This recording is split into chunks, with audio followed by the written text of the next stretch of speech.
Tita!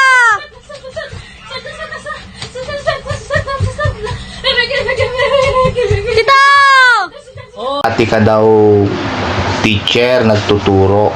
Totoo ba yan? Opo. 3 buwan po ako nagturo. Ang nangyari sa'yo at Ma'am Mary Jane? Nawala po ako sa sarili. Nawala ka sa sada. Bakit?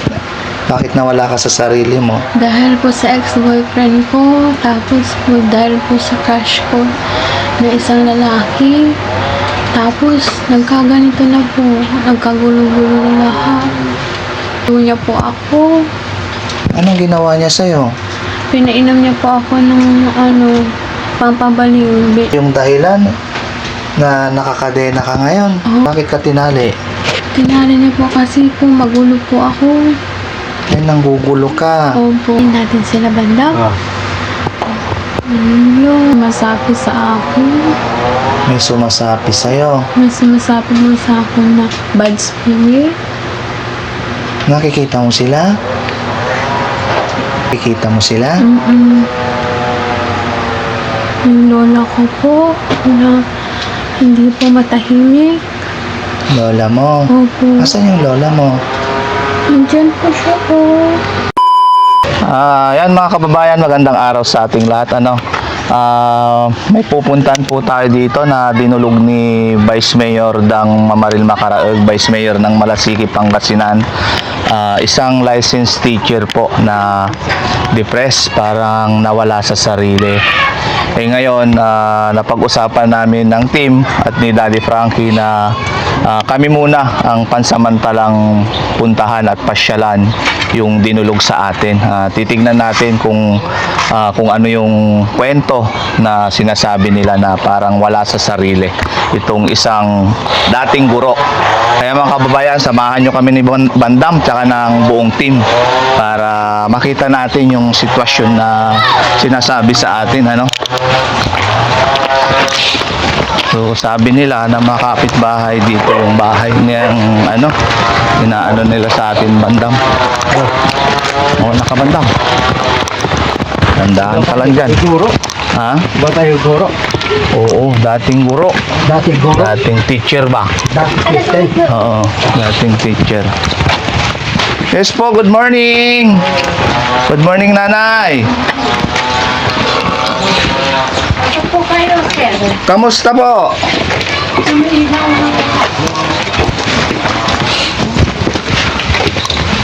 Nakapunta kami dito, Nay, dahil sa Sir. panawagan ni Vice Mayor po Dang Mamaril Macaraog.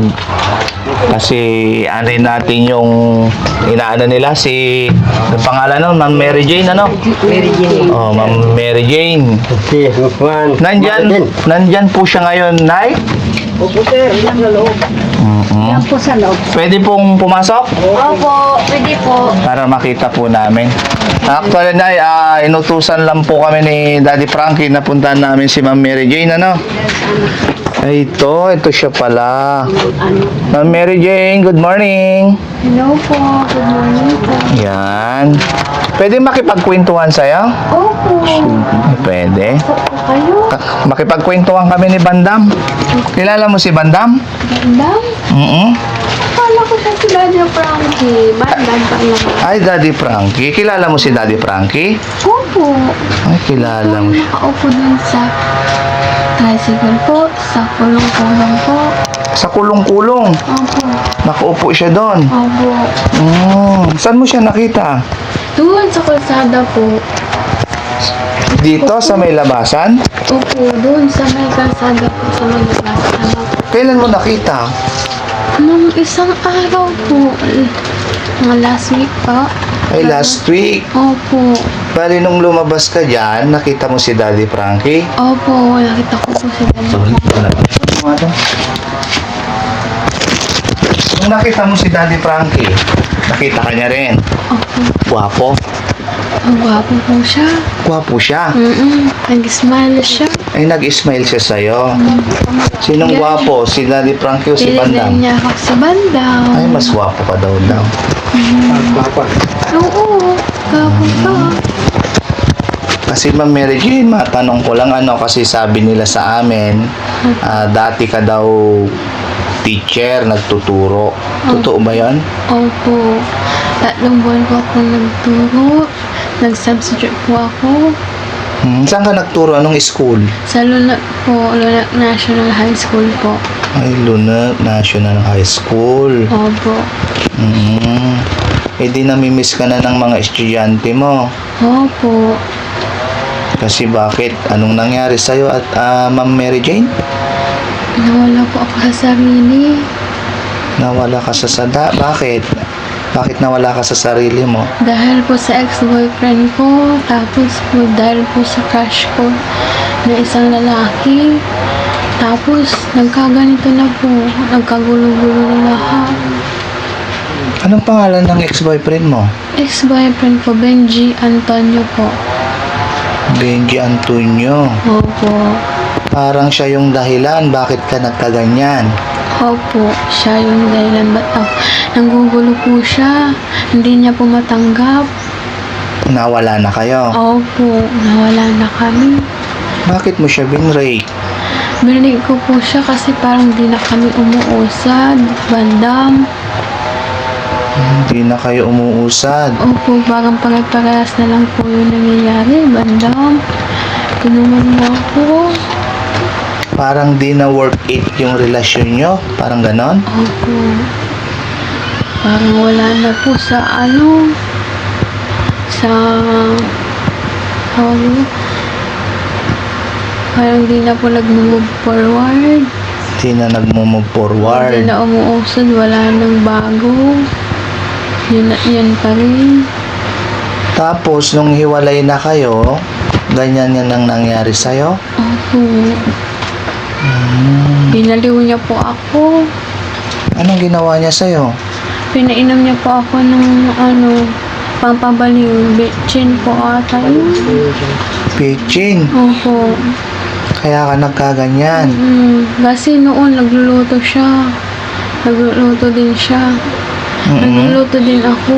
Pero mostly siya ang nagluluto. Siguro Tapos? po nilagyan niya ng madami. Pitching. Opo. Tapos nung kinain mo yung pinakain sa'yo, nagkaganyan ka na bigla. Opo. Ang saklap naman nangyari sa'yo, Ma'am Mary Jane, ano? Kaya nga po, niloko po ako. Isang guro ka pa naman. Isang lisensyadong guro. Opo. Kaya ito ba yung dahilan na nakakadena ka ngayon? Opo, yun po yun. Sinong nagtali sa'yo? Si nanay ko po.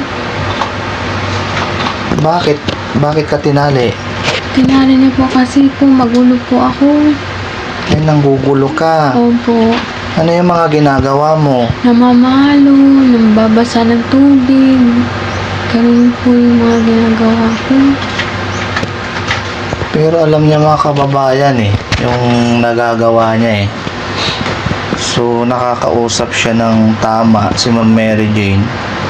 Pero nare-remind niya sa isip niya kung ano yung mga nagawa niya dati.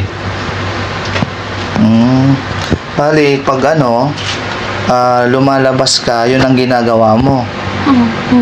Nanggugulo, nangangapit bahay ka, ganon. Opo. Nangangapit bahay po ako. Tapos, binabasag ko po yung picture nila. Binabasag yung alin? Yung picture. Picture. Opo. Kasi yung picture, bad po yun. Bad. Bad ang picture. Opo. Bad po yung picture. Bakit nasabi mong bad? Bad kasi kinukuha niya yung tao kapag sa picture. Kinukuha niya yung tao. Oo. Kung sino mang may picture na buhay, kukunin niya. Ganon siya. Ganun ba yun? Opo, ganon po siya. May picture Bad palang bad, ano? Opo, may picture na bad. Diba, bandam? Bandam, Ah. papatayin natin sila. Ha? Papatayin natin sila, bandam. Ah. Ano? But yun, huwag mo silang patayin. Kaibiganin natin sila. Kaibigan? Mm-mm. Kaibigan sila? Ayaw mo sila maging kaibigan? Gusto. Oo. Ay, umiiyak si Ma'am Mary Jane. Hindi ko naman alam kung nasaan sila. Ano yung naalala mo, Ma'am Mary Jane? Ba't naiyak ka bigla? Kasi kaaway ko sila. Kaaway mo sila. Yung mga picture. Mga picture, kaaway mo. Anong ginagawa sila? Anong ginagawa nila sa'yo? Binabantayan nila ako. Nabantayan ka nila.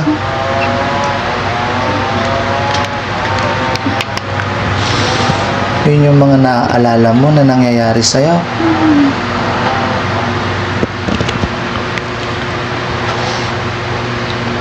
Kasi pumunta kami dito, Ma'am Mary Jane, kasi tumawag sa amin si Vice Mayor, si Ma'am Dang, Ma'am Maril. Tsaka nag-usap kami ng team, tsaka ni Daddy Frankie, napasyalan ka daw namin. Kumustahin ka namin, kung totoo nga ba yung panawagan sa amin sa kalagayan mo, So, nagkakaintindihan naman tayo, Ma'am Mary Jane, Nakakwento mo naman yung nangyayari sa'yo. Kakaibiganin natin sila? Ano po? Kakaibiganin natin sila? Lahat kakaibiganin natin. Wala tayong kaaway, pati yung mga picture, kakaibiganan natin. Okay po. Okay sa'yo? Kawawa ka naman, Opo. Gusto mong gumaling? Gusto ko po. Gumaling. May ginawa na ba si nanay sa'yo? Pinagamot ka na ba? Opo, may ginawa na siya. Tapos, Kasi hindi niya rin po kaya.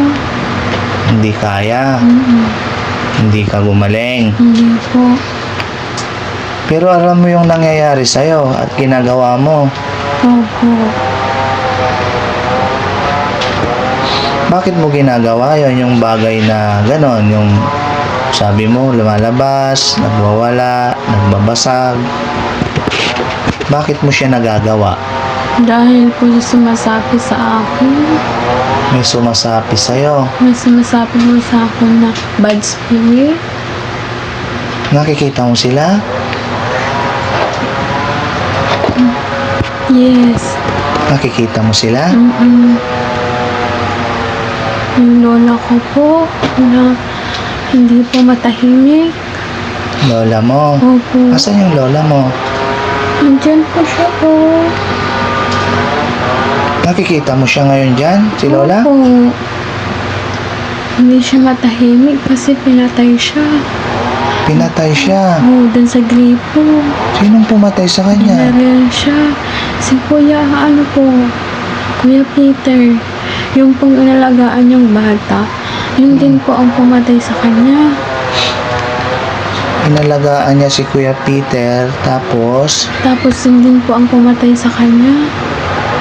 totoo ba yun, Ma'am Mary Jane? Oo, totoo po yun. Sinasabi ko po yung totoo. Nakita mo?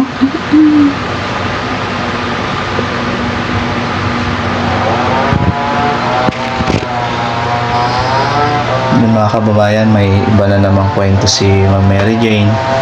Mamaya kakapanayamin natin yung nanay niya para matanong din kung totoo yung mga nasasabi ni Ma'am Mary Jane sa atin, no?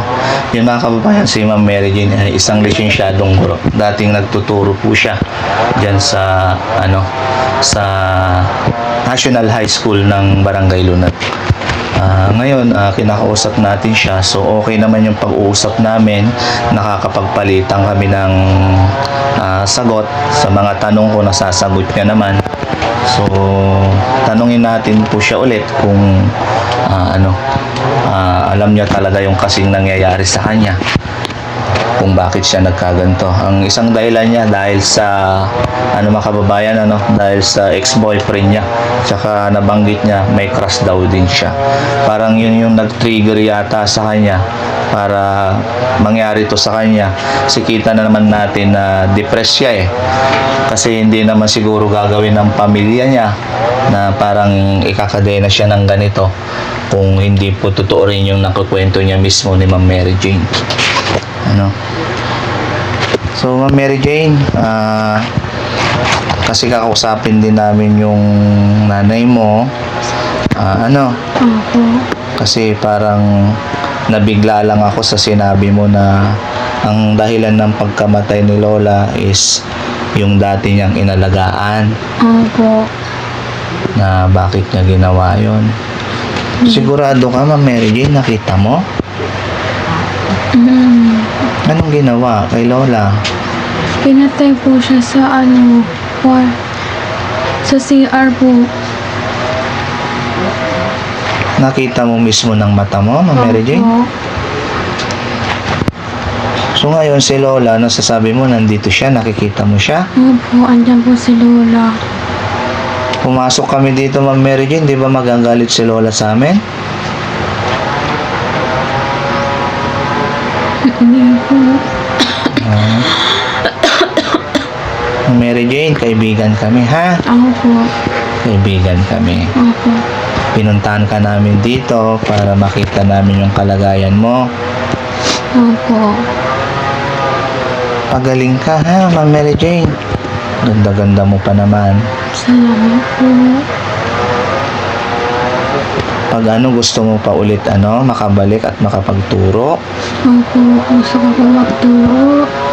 namimiss mo ng mga estudyante mo, Opo. diyan ka lang, ha? Kausapin lang namin si nanay. Salamat, Ma'am Mary Jane, ha? Sige po.